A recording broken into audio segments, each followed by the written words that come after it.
sudah bersama salah satu karyawan dari PT Telkom Papua bersama Kakak Ares ini. Kak, sebelumnya perkenalkan saya sama Mas Barani, selamat PJ. Nah, di sini saya ingin bertanya sedikit nih Kak tentang hal-hal yang saya ingin ketahui sedikit. Yang pertama itu kira-kira Kak, tahapan apa saja yang terlibat dalam proses industri di sini Kak? Tahapan. Jadi kalau tahapan dalam proses industri, memang kalau Telkom kan target utamanya revenue ini, bagaimana perusahaan itu bisa menjadi profit. Nah, tapi selain itu Telkom ini juga kan BUMN. Jadi kita juga mempunyai tanggung jawab untuk bagaimana caranya kita melayani pelanggan di Indonesia, gitu kan. Nah, kalau proses bisnisnya itu sebenarnya ini bervariasi, tergantung dengan segmentasi pelanggan. Jadi ada segmentasi pelanggan yang mikro, yang kecil, yang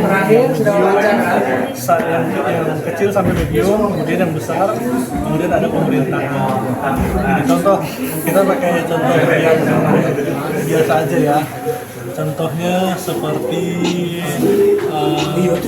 misalkan ada hotel baru nih, hotel baru ini dia mau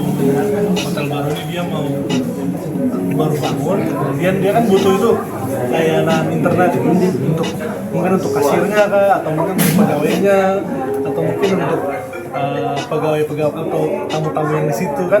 Nah, proses tahapan bisnisnya gimana? Kita tuh harus lihat dulu.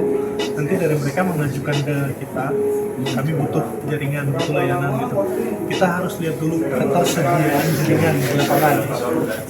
Nah, ketersediaan jaringan di lapangannya itu apakah ODP yang tadi teman-teman sudah lihat di bawah, apakah ODP-nya cukup?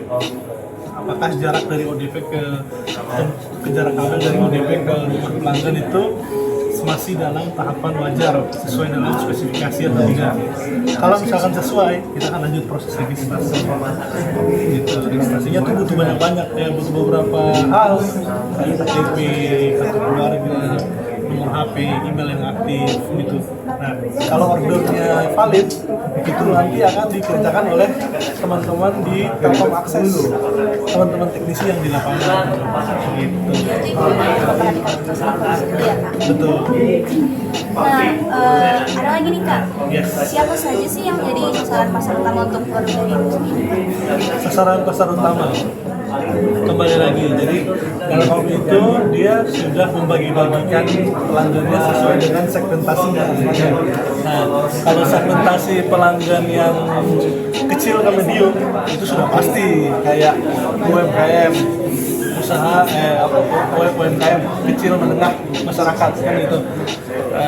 Misalkan seperti usaha-usaha kafe-kafe, warung makan, usaha cetak sablon misalkan, atau mungkin sekolah, atau mungkin puskesmas, atau mungkin hotel. Nah, itu kita sasarannya ke situ. Nah, begitupun dengan kalau seperti government, kayak misalkan ini kan sudah ada pembagian provinsi.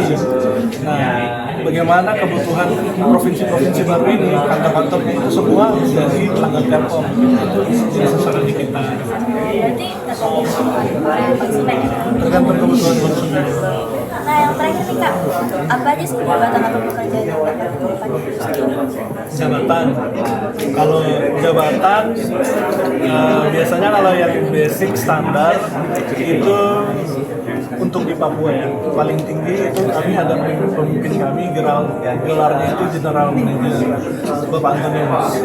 Ya, kemudian di bawah Bapak Antonius itu ada manajer. Jadi setelah manajer ada officer, biasanya staff, officer atau staff. Nah, itu kalau di Telkomnya. Kalau di Telkomsel mirip-mirip juga. Di Telkom Akses biasanya itu ada general manager, kemudian ada manager, kemudian ada senior leader, kemudian ada technician leader, kemudian ada technician.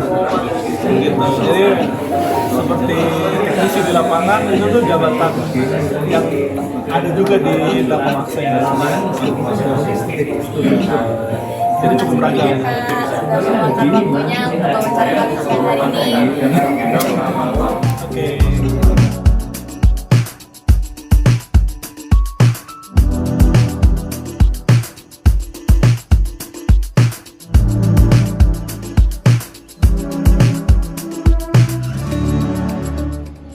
Kegiatan P5 dengan tema eksplorasi ruangan dan environment benar-benar membuka wawasan saya tentang berbagai peluang karir di masa depan.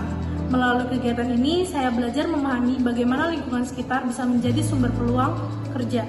Kami diajak untuk mengamati, menganalisis, dan membuat proyek yang relevan dengan kebutuhan masyarakat. Selain itu, saya jadi lebih percaya diri dalam menyampaikan ide dan bekerja sama dengan teman-teman. Menurut saya, kegiatan ini sangat bermanfaat karena bukan hanya menambah pengetahuan, tetapi juga membantu saya menemukan minat dan potensi diri untuk masa depan.